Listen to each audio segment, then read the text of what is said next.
The dwarfs were alarmed as they found Snow White unconscious. "Oh no!" Dar exclaimed, shaking her gently. "Is she dead?" Mar whispered, his voice filled with worry. "What's this?" Har asked, spotting something tangled in Snow White's hair. He carefully removed a comb.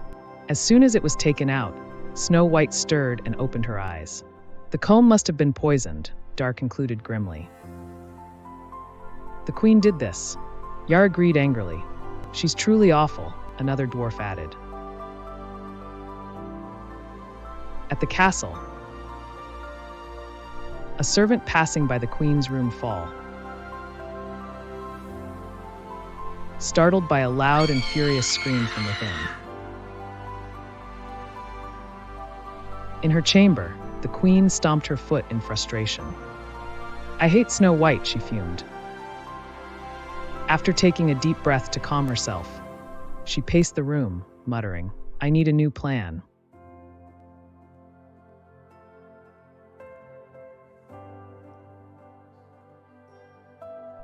Suddenly, an idea struck her. "A poisoned apple," she said with a sly grin.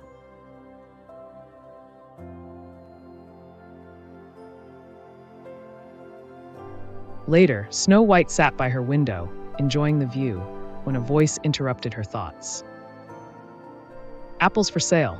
Juicy, delicious apples," called out a woman nearby.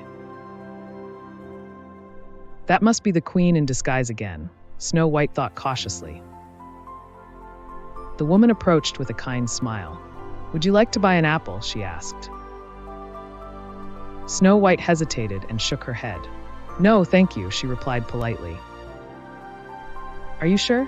This one is truly special," the woman insisted, holding out a bright red apple that seemed to sparkle in the light. Snow White's gaze was drawn to the apple. "What a beautiful fruit," she thought, unable to resist its allure. "Just one bite," the woman urged, her smile growing wider. Despite her better judgment, Snow White reached out and bit into the apple. The moment her teeth sank into its flesh, darkness consumed her.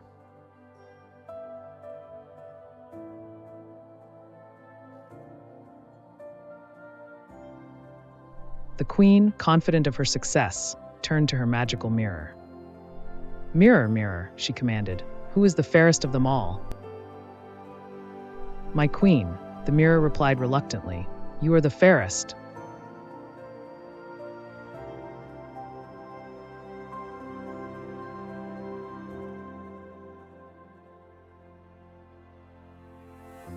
That evening, the dwarfs returned home to find their cottage dark.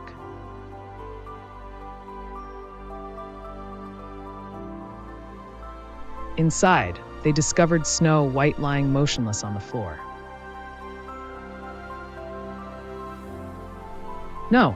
Dar cried out. The dwarfs rushed to her side, trying in vain to wake her. "She's gone," Dar said softly, his voice breaking. As the sun rose, the dwarfs were still mourning. They decided to craft a glass coffin, lining it with soft flowers, and place Snow White inside.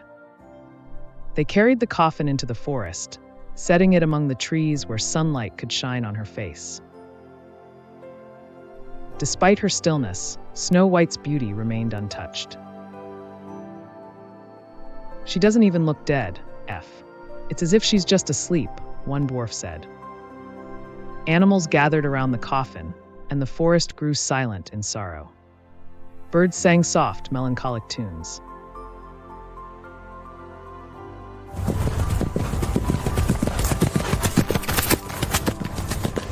One day, a prince traveling through the woods stumbled upon the scene.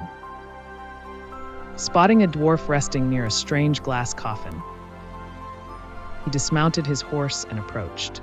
"Hello," he called out, startling the dwarf, who accidentally knocked the coffin to the ground.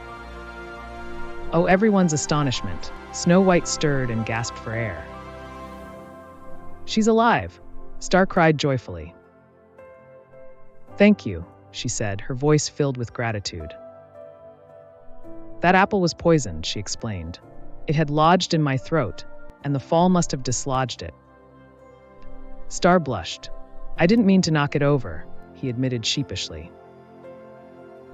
Snow White hugged him tightly. You saved my life, Star, she said warmly. The prince was already in love with the young woman. What happened to you, he asked. Snow White told him about the queen. Prince dropped to one knee. That evil woman cannot hurt you now, he said. Please marry me. Snow White smiled and agreed, her heart touched by his sincerity. The entire kingdom was invited to their wedding.